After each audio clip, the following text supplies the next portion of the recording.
Boa tarde, Botucatu. Eu sou Matheus Conte e esse é o Audácia na TV, o programa de entrevistas que discute todas as cidades de Botucatu.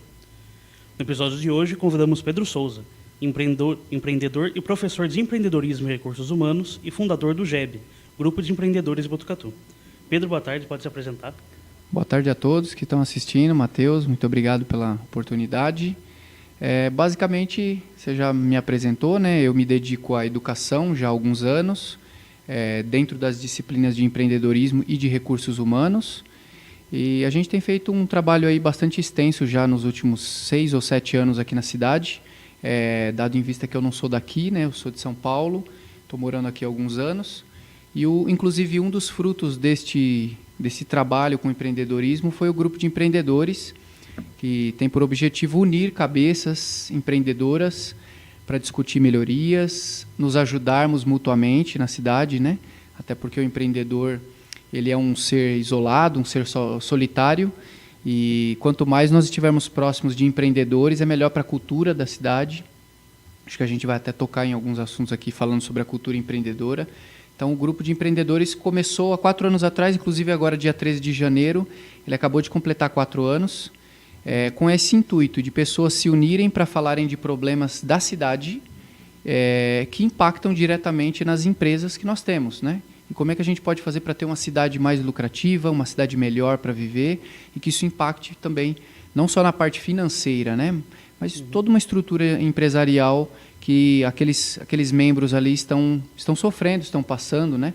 Ou estão tendo que lidar com aquelas situações. Então, acho que basicamente seria isso.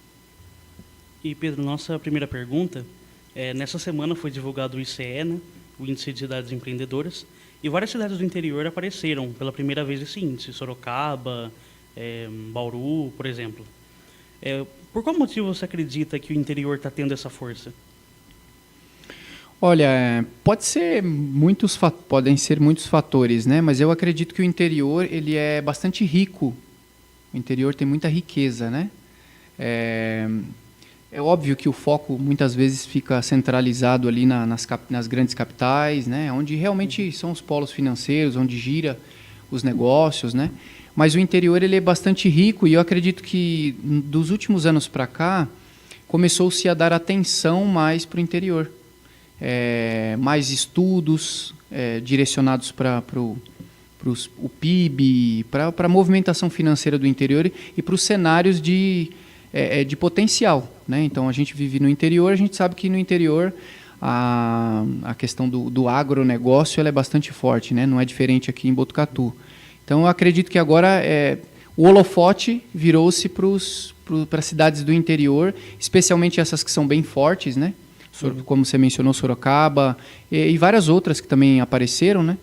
Então, eu acredito que mais por isso mesmo. Começou-se a entender a riqueza no interior e as grandes cidades, as grandes marcas, os grandes players do mercado começaram a direcionar a atenção deles para aqui, né? Para onde a gente vive, inclusive, né? E você acredita que Botucatu pode figurar nessa lista no futuro? Sim, sim. O Botucatu tem total condições, inclusive está sendo feito um trabalho muito legal, muito intenso, bonito aqui na cidade para que a gente se transforme numa instância turística, né? Posso estar usando o termo aqui talvez equivocadamente, né? Mas me perdoem aí se eu não mencionar o termo correto. Mas eu tenho total certeza disso. Quando eu mudei para Botucatu há 12 anos atrás, Botucatu já era um cenário muito promissor. Inclusive, quando eu mudei para cá, o meu ex-sócio falou que Botucatu era a terra da oportunidade.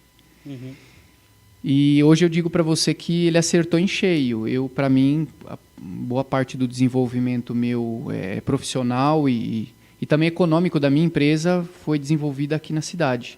De fato, eu acredito que Botucatu está numa crescente, está começando a atrair atenção de investidores, né? Acredito isso. Mas eu acredito que Botucatu ainda cresce muito lentamente, né? É uma questão minha, um grifo meu, uma expectativa minha. Acredito que poderia crescer muito mais se os empreendedores, empresários, a população, se em geral as pessoas se unissem mais por uma cidade melhor. Não por quero que a minha empresa tenha mais lucro do que a sua. Eu percebo que sem generalizar, mas existe muito essa cultura ainda aqui na cidade de o meu negócio precisa estar bom, mas o seu não pode estar melhor que o meu, né? Acredito que se as pessoas, eu sempre faço essa analogia de um bolo, né? Se o bolo aumenta ou a cidade melhora, a fatia de todas as empresas ela também aumenta gradualmente ali. Então, eu acredito que Botucatu pode sim no futuro estar nessa lista e tem total condições, inclusive, de liderar entre as 50 primeiras. É só haver mais união e as pessoas unindo forças, a gente tem poder para fazer muita coisa legal. E para que isso aconteça, para que o Botucatu atinja o índice das cidades empreendedoras, é preciso ter empreendedorismo. Qual você acredita que é o perfil do empreendedor? Olha, o perfil do empreendedor está ficando cada vez mais raro e escasso no nosso país, né? Porque uma série de fatores, também não quero cometer nenhuma injustiça falando, mas a minha percepção de professor é que a cabeça das pessoas elas têm evoluído por conta da tecnologia, da informação, inclusive, né? Não só do conhecimento, mas da informação. E no exemplo, eu vou dar um exemplo aqui. Hoje a gente tem milhares de canais. A gente tem o maior canal de finanças do mundo, é brasileiro, da Natália Arcuri, né? Uhum. Hoje o brasileiro tem a opção de entrar na internet gratuitamente, acessar cursos, palestras dela e poder melhorar a sua qualidade financeira, né? Não vou dizer aqui se esse era um papel da instituição escolar, não vem ao caso aqui. Mas eu acho que alguém dobrou as mangas e foi para cima. Viu uma oportunidade e foi para cima. Eu acredito que o perfil do empreendedor é esse. Eu estou usando o exemplo da Natália Arcuri aqui, mas o perfil do empreendedor é aquele que ele não está focado em lucrar, ele não está focado em ganhar dinheiro, ele está focado em observar o mercado, entender e perceber as dores das pessoas e trazer soluções criativas para essas dores. Então esse é o perfil do empreendedor. Só que para isso, para que a pessoa seja um empreendedor de verdade, ela tem que estar disposta a uma série de coisas. Eu também gosto de usar uma frase que para mim faz muito sentido, né? Empreendedor termina com o termo dor. Né? Então, empreendedor é para sentir dor realmente, é saída de zona de conforto. Assim como muita coisa está se popularizando, muita gente está abrindo a mente, a gente tem aí pelo menos uns de 10 a 15 profissionais hoje no Brasil, respeitadíssimos, de grande nome, que está mobilizando a cabeça da galera mesmo para empreender. Só que essa galera agora, eles precisam ir para o front, né? E aonde eu acredito que o perfil do empreendedor impacte nas cidades, especialmente do interior. A gente ainda tem em muitas cidades do interior aquela cultura de tipo, vamos treinar pessoas para serem funcionários de empresa, né? E isso é uma coisa que fatalmente nos próximos anos vai começar a diminuir. As empresas já estão perdendo mão de obra, não tem mão de obra de retorno. É por isso que você escuta todas as pessoas dizendo que não tem mão de obra qualificada. Não é só aqui, em vários lugares. Uhum. As qualificadas, elas não querem mais trabalhar num regime de empresa convencional. Elas querem ter o próprio negócio delas. Então, elas estão indo para o mercado para se capacitar. Várias qualificadas também estão dentro de um outro cenário. Elas estão dentro de algumas empresas, elas aprendem como funciona o mercado, vão lá e abrem a delas. E a gente tem que se habituar com isso. Não achar que a pessoa está tirando feijão da mesa de alguém. A vida é assim. E o empreendedor, acho que a gente vai falar um pouco mais também sobre característica, mas o perfil do empreendedor é essa pessoa audaciosa, fazendo até um trocadilho com o nome aqui, né? Sim. Essa pessoa audaciosa que observa a dor, observa as habilidades que tem e não mede esforços para resolver aquela questão. Às vezes é uma questão social, às vezes é uma questão cultural, às vezes é uma questão financeira, às vezes é uma questão de mobilidade, por exemplo. Foi assim que nasceram grandes ideias, como o da Uber, né? A Easy Taxi, nasceram de uma observação onde a própria pessoa não conseguia pegar um táxi. O que está acontecendo? Por quê? Será que se eu estou passando por essa dor, muita gente também deve estar, né? E é daí que surgiram ideias como Uber, Easy Taxi e muitas outras aí, 99, né? Então, o empreendedor é esse cara que tem um olhar, o olhar focado em oportunidades. E aí, daí então, vai vir várias questões que é ele ter brilho no olho, ele amar o que ele faz, ele ser perseverante. A gente hoje nem usa mais quase o termo a pessoa ser hoje se usa o termo antifrágil, né? Antigamente falava resiliente. Ainda usa-se hoje, mas muito pouco. Porque a ideia da resiliência é que, por mais que a situação seja difícil, você volte para o seu estado natural. E a ideia da antifragilidade é diferente disso. É cada situação, por exemplo, como a pandemia, que esticou ao máximo o empresário, esticou ao máximo a população, ela não volte para o tamanho que ela estava antes, ela fique melhor, fique maior, né? Então, eu acredito que o empreendedor é esse perfil de pessoas que não se acovardam, sofrem também, como estamos todos sofrendo com a pandemia, mas são aqueles que, no momento onde está todo mundo chorando, ele está pensando em possibilidades de vender lenços, não de continuar chorando e se vitimizar, ou principalmente, como no nosso país é muito comum acontecer, as pessoas culparem terceiros, né? Então, vez por outra é culpa do presidente, vez por outra é culpa do prefeito, vez por outra não é culpa de ninguém. Se eu estou parado, eu estou vendo uma situação e eu não vou atrás para resolver no meu mundo, eu não posso ficar culpando as pessoas, né? Então, a gente percebe que essa é uma atitude, a atitude do empreendedor, ele não é vitimista, ele não se faz de vítima e não fica procurando culpados. Ele arregaça as mangas e vai embora. Se vocês quiserem observar aí na internet, percebam aí os grandes empreendedores. Por mais que eles estejam passando pela turbulência da pandemia, você não vê eles aí dando entrevista, concentrando o foco das entrevistas deles nas mazelas que aconteceram com eles, né? Eles focam que há um cenário legal, que eles estão mudando a estratégia. Então, eu acho que esses são algumas pequenas características de quem quer ser empreendedor ou quem é empreendedor, né? E com essa reflexão, uma verdadeira reflexão sobre o perfil do empreendedor, a gente vai para um breve intervalo. Continue ligado aqui na RCB Live TV, que temos muito mais assunto para conversar.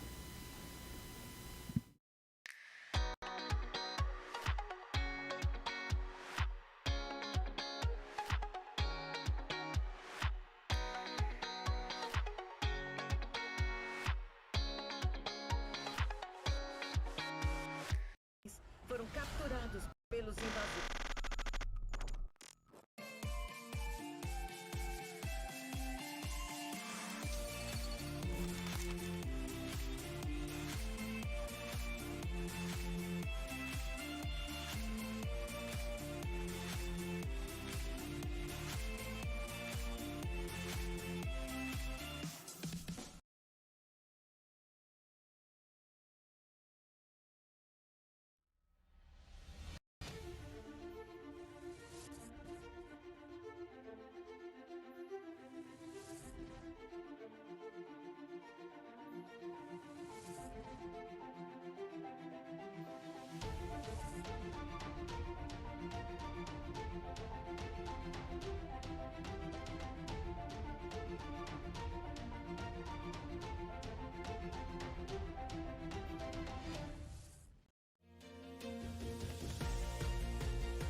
E estamos de volta, eu falei que era rapidinho.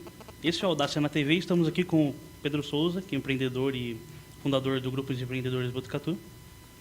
Pedro, na sua opinião, quais são os principais desafios para se empreender em Botucatu? Excelente pergunta, hein? Eu vou tentar falar de maneira mais genérica, né? Porque eu acredito que eu vou tentar usar o parâmetro do interior mesmo, né? Uhum. Acho que no interior as pessoas têm um pouco... Acho que a principal dificuldade seria a cultura mesmo, né?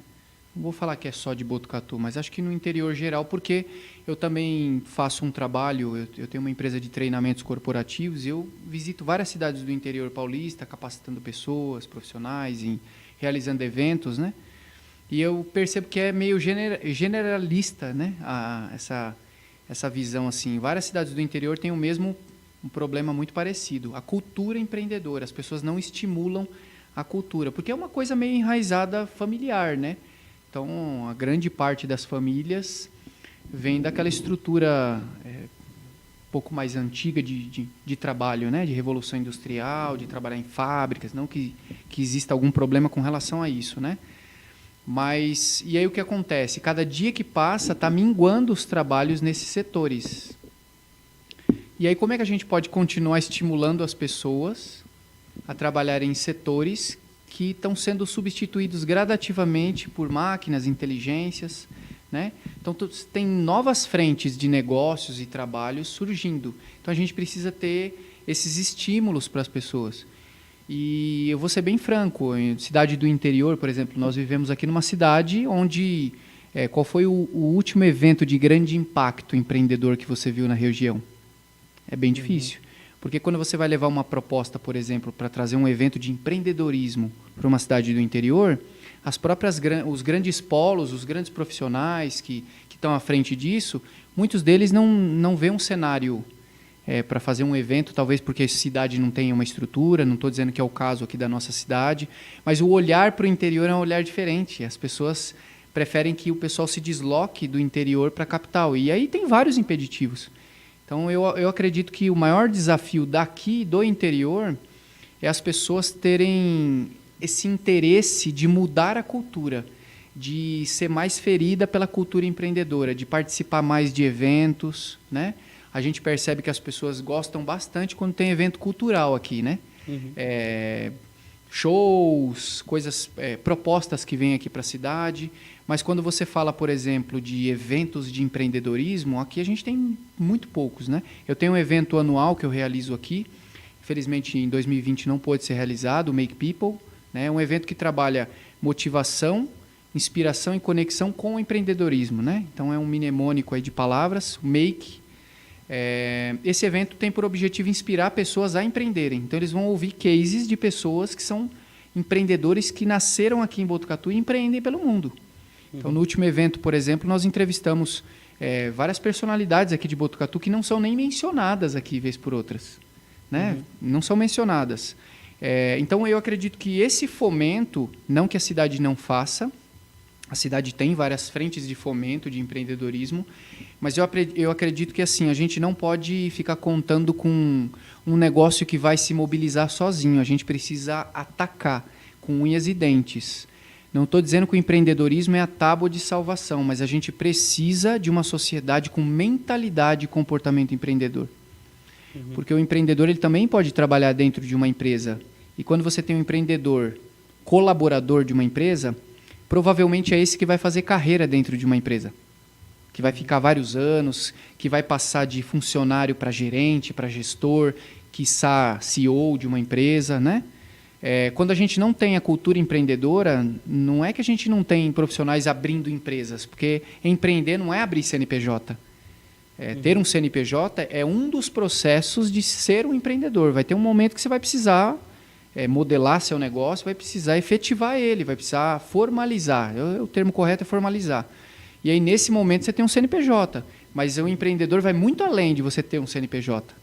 Então, se a gente não estimula isso de maneira, inclusive, agressiva mesmo, não é impondo nada para as pessoas, mas é expondo elas a situações, pessoas, comportamentos empreendedores necessários, a gente consegue acelerar esse processo de fazer com que a cidade tenha uma absorção, uma cultura maior empreendedora. Porque todo mundo ganha quando está cercado por mentes empreendedoras. Todo mundo ganha.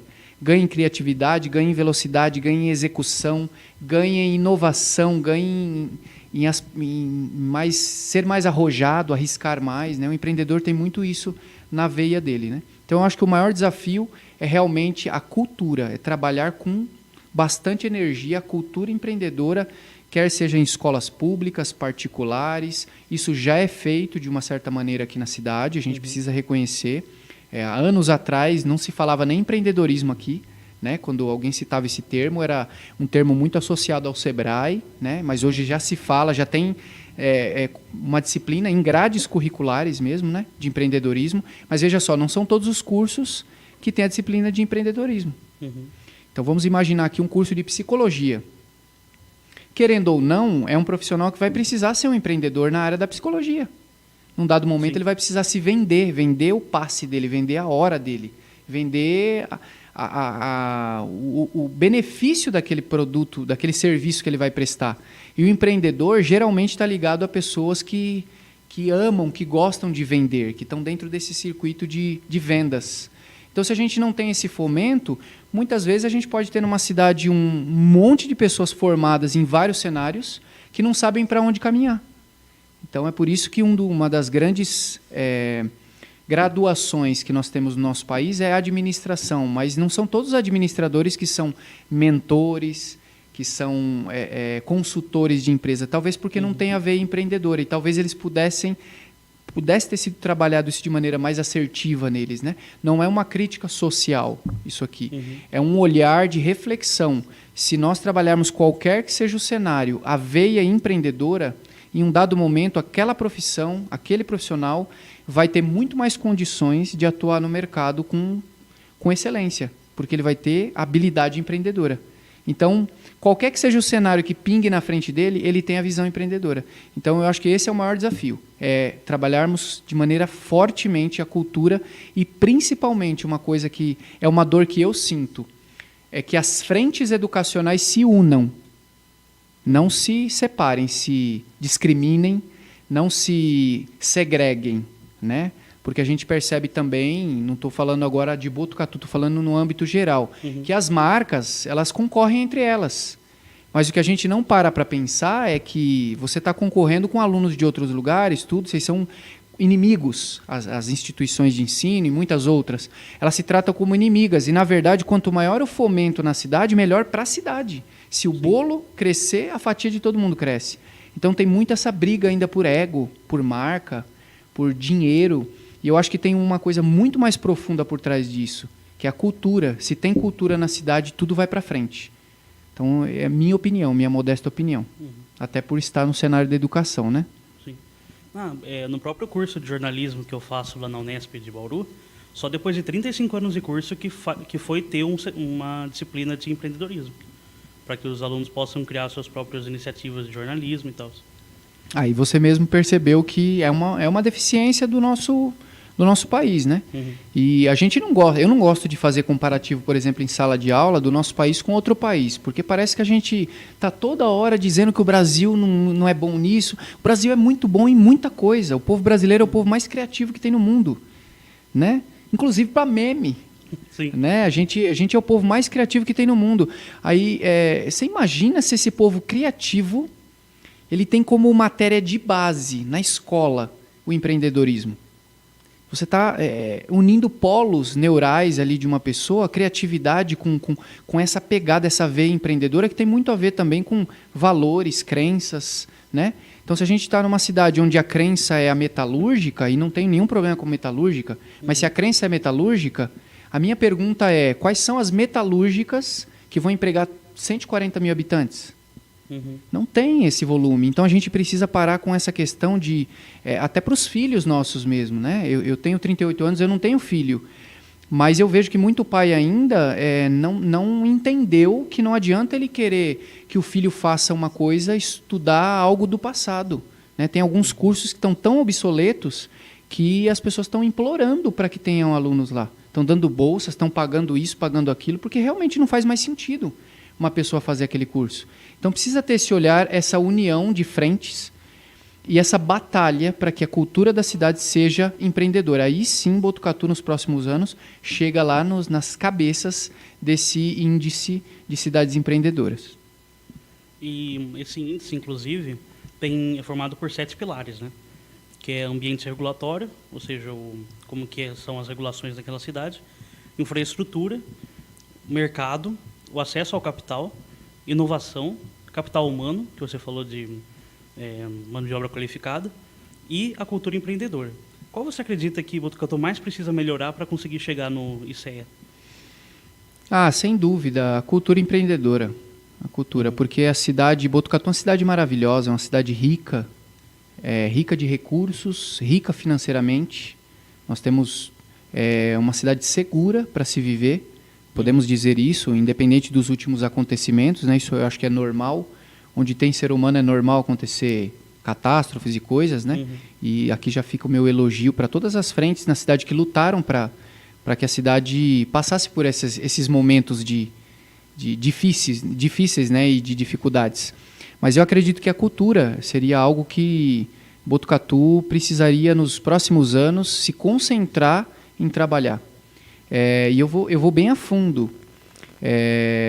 Como é que um professor pode dar aula de empreendedorismo se ele não é um empreendedor?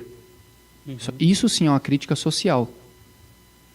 Como é que ele pode ensinar um aluno o que é ser um empreendedor se ele não é um empreendedor?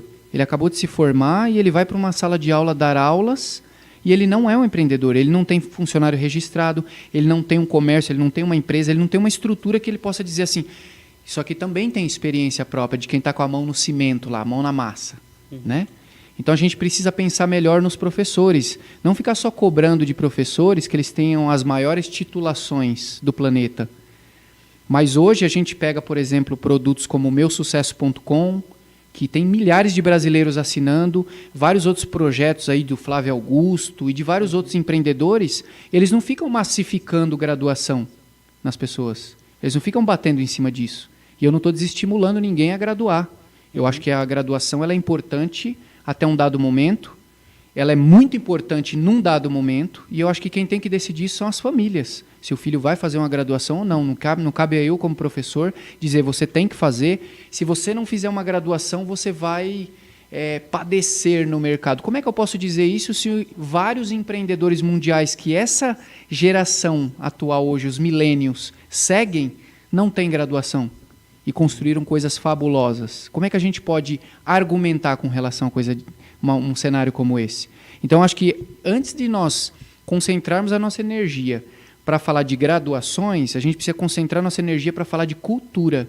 É por isso que o jovem americano, com 14 para 15 anos, ele tem condição total de empreender, de ter um próprio negócio. Porque a cultura está do berço. As pessoas querem, as famílias lá nos Estados Unidos, elas... boa parte delas instigam o filho a que eles sejam no futuro um empreendedor, que ele tenha um empreendimento, que ele toque um negócio, perpetue um negócio da família. A gente sabe que é culturalmente diferente, são posições financeiras diferentes também, então tem muita coisa que não dá para a gente ficar comparando. Aquela vendinha de suco de laranja na garagem. Exatamente. Não dá para a gente comparar porque vai existir uma série de pessoas que vai falar, mas lá o cara ganha em dólar, mas ele gasta em dólar também. A gente precisa parar de mimimi com muita coisa. Ele ganha, mas ele gasta em dólar. Né? A cultura lá é que ele já comece a vender o suquinho na porta da casa, na garagem da casa. Isso está estimulando o empreendedorismo. Né? E no nosso país a regra é diferente. A gente tem que respeitar a regra. Só que a gente pode fazer o nosso papel como educador, de estímulo. A gente pode fazer o nosso papel como pai, pode fazer o nosso papel como irmão, como empresário, principalmente. Uma coisa que eu vou mencionar para você aqui é trágico. Eu sou um treinador corporativo. Né? Tem alguns segmentos que eu atuo com muita frequência, por exemplo, treinamento de vendas, treinamento de liderança e vários outros treinamentos, né? Desenvolvimento de profissionais para atuar em alta performance. E aí você analisa a cidade de Botucatu, por exemplo, a nossa cidade, e você percebe que não é cultural as empresas contratarem treinadores. Ou chame como quiser, coach, chame como quiser o termo, né? Eu me julgo um treinador de equipe porque eu já faço isso há muitos anos. Não é cultura.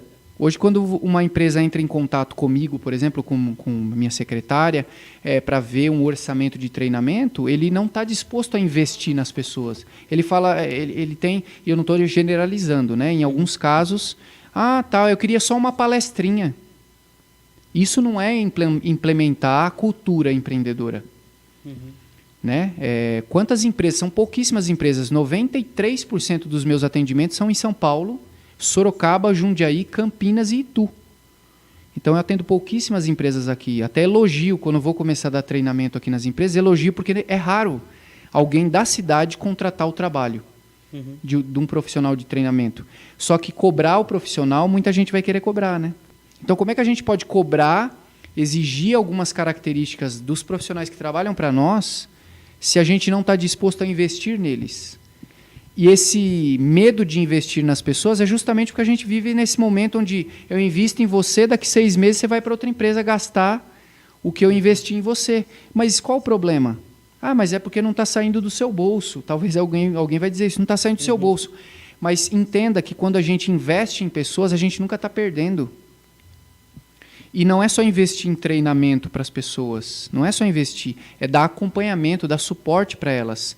Eu faço muito isso com a minha equipe e eu percebo que é o seguinte, elas querem ficar junto comigo. Elas podem até receber outras propostas, mas elas querem ficar junto. Porque não é só a liberdade de deixá-las atuarem. Não é só a liberdade. É uma questão também de dar liberdade para a pessoa criar, dar liberdade para a pessoa decidir na empresa. Então, esse é um cenário que Botucatu está engatinhando. Nos próximos anos, nós precisamos nos unir para melhorar essa mentalidade, porque é uma mentalidade que precisa ser ajustada. Senão, a cidade ela poderia crescer 8%, ela cresce 1% ao ano. Né? Então, se os empresários, empreendedores da nossa cidade, se unissem para capacitar melhor suas equipes, a cultura empreendedora melhoraria, porque dentro de treinamento você pode trabalhar, inclusive, características empreendedoras de um profissional funcionário, de um colaborador. Né? Então, eu acredito que a maior seja a cultura mesmo, na minha opinião. Né? E com essa conversa sobre cultura empreendedora, a gente vai para mais um intervalo e já já a gente volta.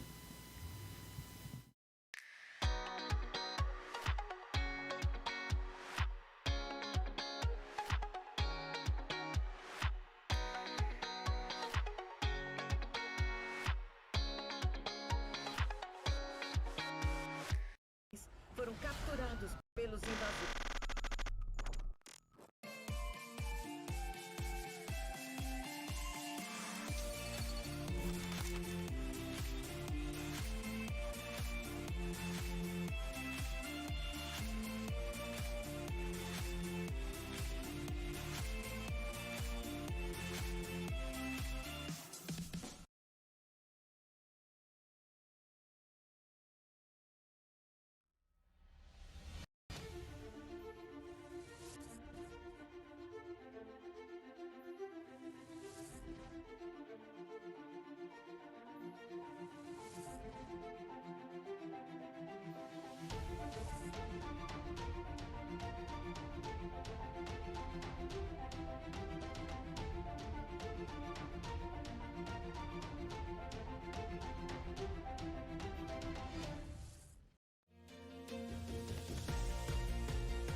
O Audácia na TV está de volta para o último bloco de hoje. Pedro, você acredita que a chamada economia criativa tem mais potencial de crescimento do que os negócios mais tradicionais? Olha, a gente vive num momento onde a criatividade precisa estar bem aguçada, né? Se nós pegarmos aí os dados da própria pandemia, né? Tem um instituto que fez uma pesquisa recente, o McKinsey, se não me falha a memória também, e ele deu dados da pandemia. E se você parar para analisar aqueles dados de informação, o que caiu durante a pandemia e o que cresceu durante a pandemia, você vai perceber que quem tem criatividade ou quem está dentro de um cenário de criatividade absorveu muitas melhorias para o seu negócio, né? Graças a Deus, isso não é um tripudiar sobre outros que não, mas graças a Deus na pandemia minha empresa cresceu muitos %, né? Justamente por causa dessa observação, essa economia criativa. Um exemplo, eu sou proprietário do primeiro coworking de Botucatu, eu e a minha esposa, nós somos sócios. Ele chama Fullworking, fica ali na esquina da São Benedito. Nós entramos nesse universo de coworking e veja só que interessante. Durante a pandemia, quando todo mundo estava falando para a gente, vai quebrar, vai quebrar, vai quebrar, vai quebrar, a gente estava lendo matéria gringa, americana, a respeito do assunto, da WeWork, da Regus. Então a gente estava lendo esse tipo de conteúdo e o mercado estava apontando assim, pós-pandemia, ou ainda durante a pandemia, mas quando ela já estivesse num ciclo caminhando para o fim dela, as pessoas iam parar de consumir escritórios convencionais e partiriam para coworking. E nós acreditamos naquilo porque aquilo é baseado em estudos com empresas que quebraram, né? Eu, para também não ser equivocado em números aqui, porque eu li várias matérias, cada uma falava uma quantidade, né? Eu vou preferir falar menor para errar menos, né? Mas passou-se de 500 mil de empresas que quebraram durante a pandemia. Então, quebraram por que motivos? Falta de caixa, altos impostos, eu não sei quais são. Mas uma coisa é verdade, a partir de agora, as que estiveram e permaneceram abertas, conseguiram, mesmo que capengando, tropeçando, se manterem de pé, eu tenho certeza que elas vão reavaliar o cenário dos gastos da empresa. E o escritório ainda hoje está muito atrelado a ego. Eu tenho meu escritório. E a economia compartilhada, que a gente vê presente aí no mundo inteiro, né? Aluguel de troca, permuta por equipamentos, carros compartilhados, hotéis, Airbnb. Tem muitos cenários aí de economia compartilhada. Eu acredito que a pandemia só acelerou esse cenário. As pessoas vão preferir muito mais agora um cenário de economia do que um cenário de ostentação, porque elas não sabem o dia de amanhã. E a gente tem certeza, o empreendedor, uma das coisas que ele tem certeza é da premissa: espere o melhor e prepare-se para o pior. Então eu trabalho sempre com a minha equipe preparado para o pior cenário, porque no pior cenário eu não tombo. E quanto disso é cultural meu? Por conta da disciplina, da educação, inclusive da disciplina que eu ministro aula mesmo, né? Agora, quantas ao meu redor caíram porque não tem essa mesma cultura de estar preparado para o pior, né? Então eu acredito muito que a economia criativa ela desperta nas pessoas conhecimentos, habilidades, inclusive outras coisas também muito mais profundas da personalidade de uma pessoa, né?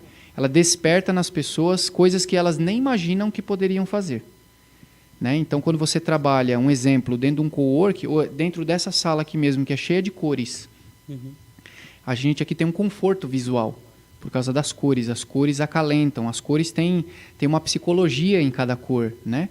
Então, daqui para frente, a economia criativa ela tem que estar presente nas empresas, inclusive no ambiente de trabalho das pessoas, para que as pessoas sejam... Como é que você cobra que o seu funcionário seja mais criativo se ele trabalha dentro de uma jaula? Se a sala que ele trabalha parece uma prisão. Então a gente precisa deixar os ambientes mais criativos. Não estou falando para deixar como a Google, não.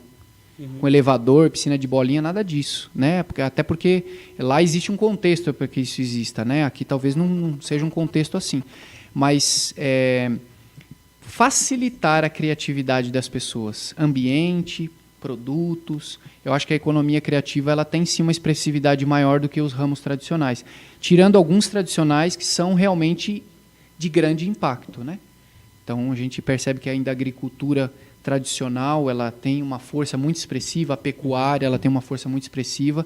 Agora, quando você parte para cenários diferentes, cenários, por exemplo, ligados ao empreendedorismo, a criatividade tem tudo a ver, tem que andar de mão dadas, né?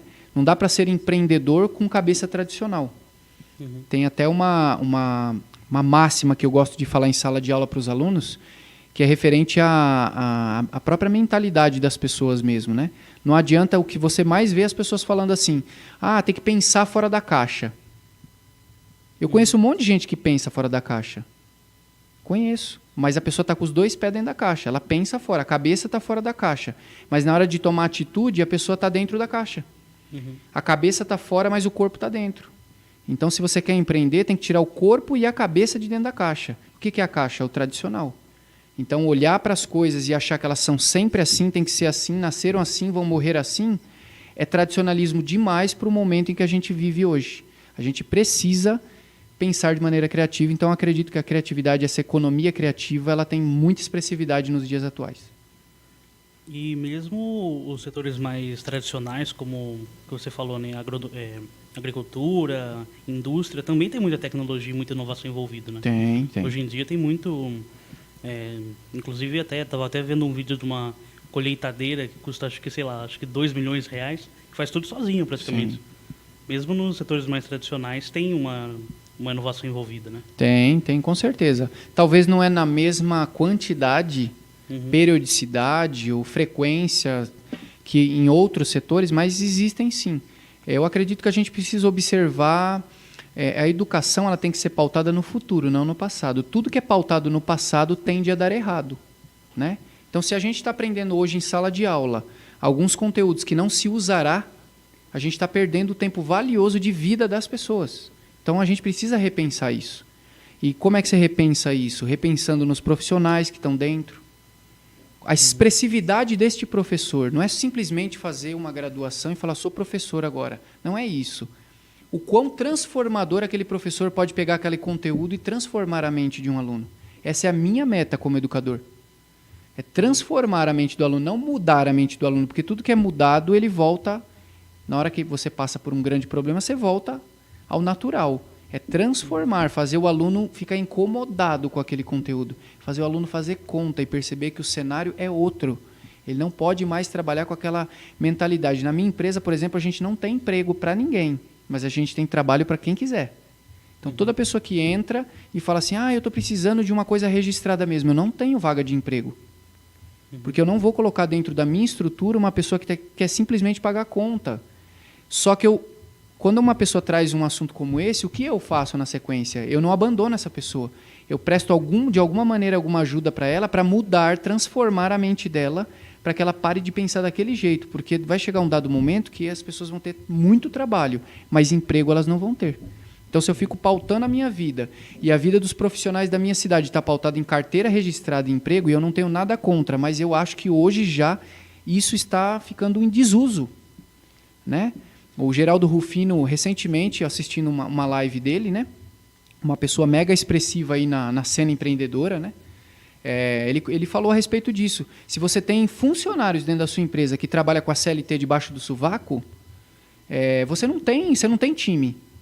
Você tem pessoas que estão ali só em busca do salário. E quando a pessoa buscou o salário dela, ela vai fazer o mínimo possível, porque assim, é isso aqui. Quer que eu faça um pouquinho a mais, me paga mais. Então a vida fica girando em torno de dinheiro. E nada que você pague para alguém que tem essa mentalidade vai ser suficiente.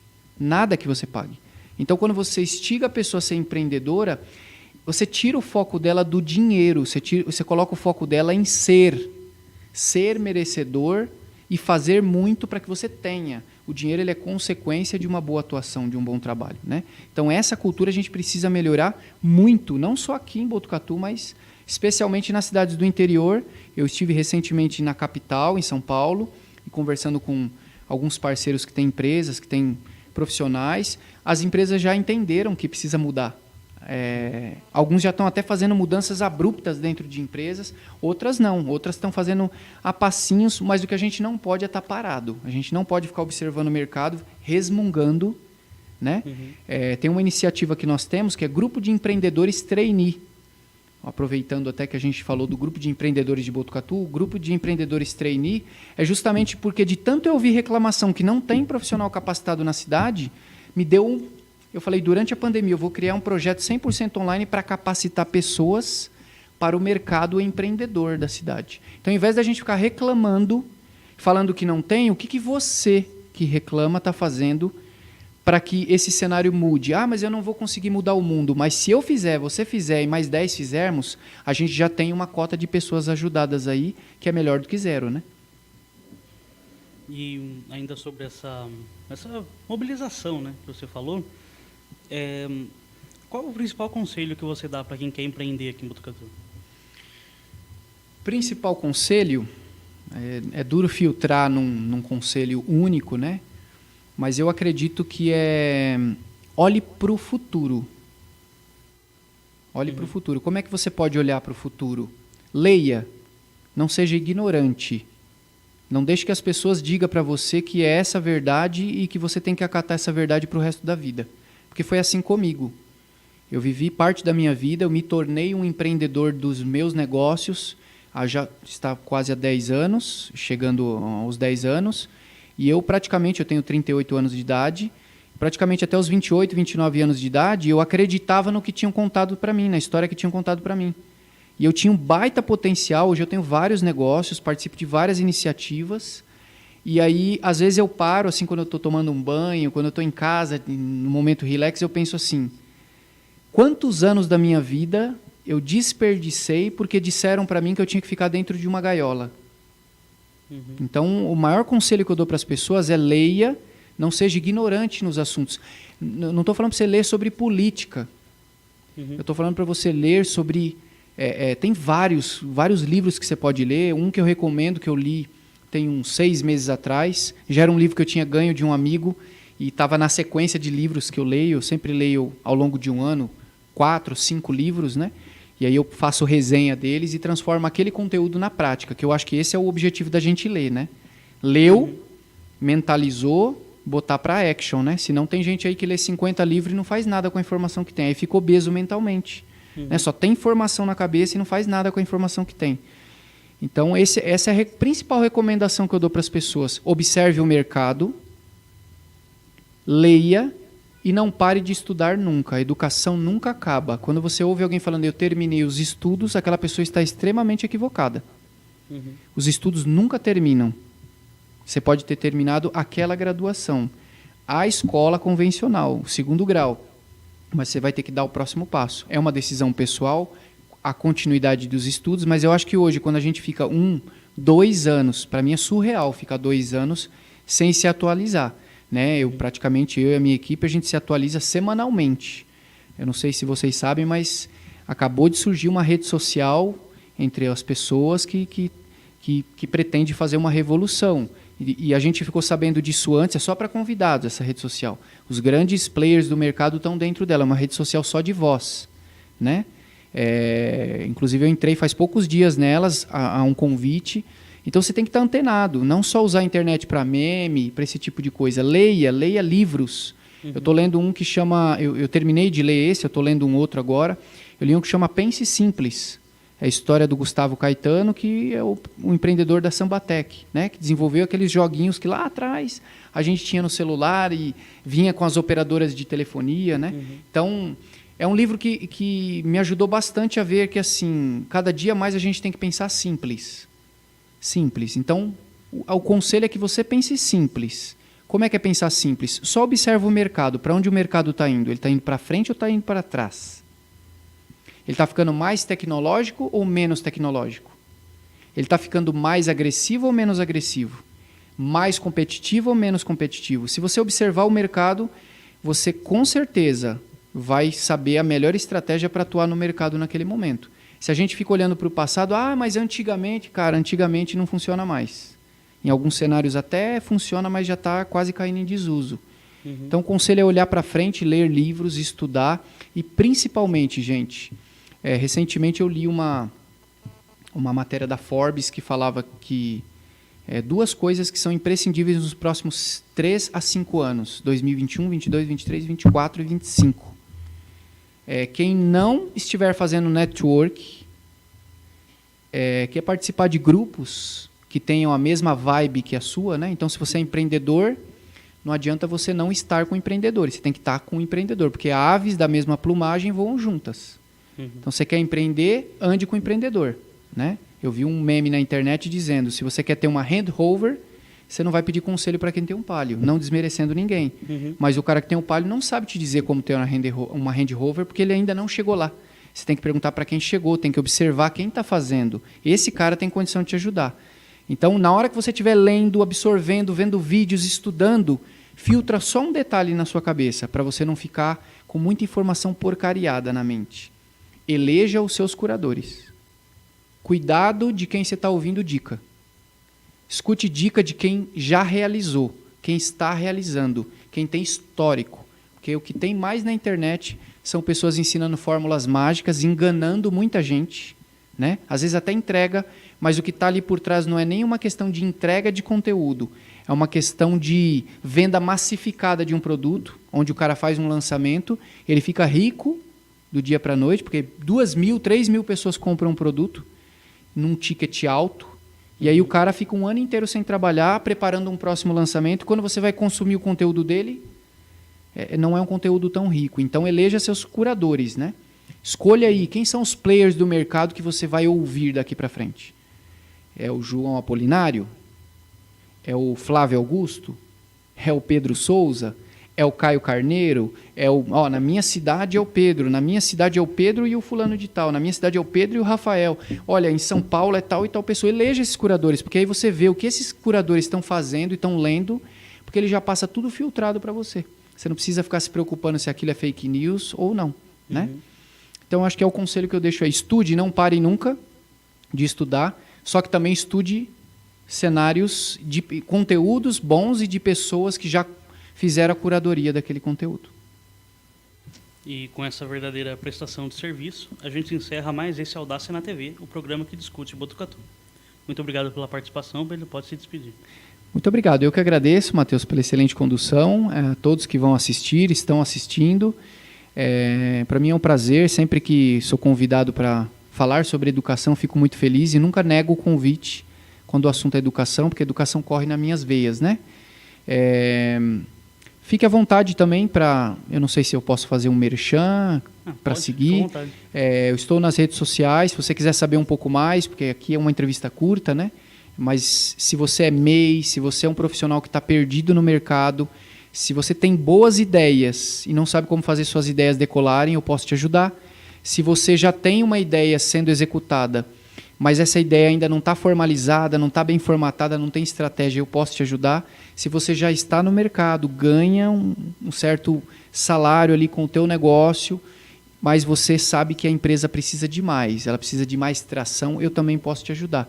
E independente se você já é um empreendedor ou não, eu posso ajudar você a se tornar um empreendedor, tá certo? Eu não vou usar o jargão de empreendedor de sucesso, porque para mim sucesso é muito relativo, né? Eu costumo sempre dizer para as pessoas que sucesso para mim é quando eu tenho tempo para curtir com a minha família e para servir meu Deus. Então, quando eu não tenho tempo para isso, eu não estou tendo sucesso no meu trabalho. Então, como sucesso é muito relativo para cada um, para um é dinheiro, para outra coisa, para você ser um empreendedor mais assertivo, com uma performance mais alinhada com a necessidade do mercado, eu posso te ajudar. Eu estou na rede social como @focobusiness, tá? Foco Business. Aí depois, se vocês precisarem de algum comentário, lá eu tenho uma websérie na minha rede social, com 32 vídeos explicando para você passo a passo como é que você faz para não deixar seu negócio morrer durante a pandemia, para estruturar melhor o seu negócio e dicas para você ser um empreendedor top no mercado. Obrigado. Que isso aí. É isso aí, então. Muito obrigado a todos vocês ouvintes. Até mais, Botucatu. Obrigado.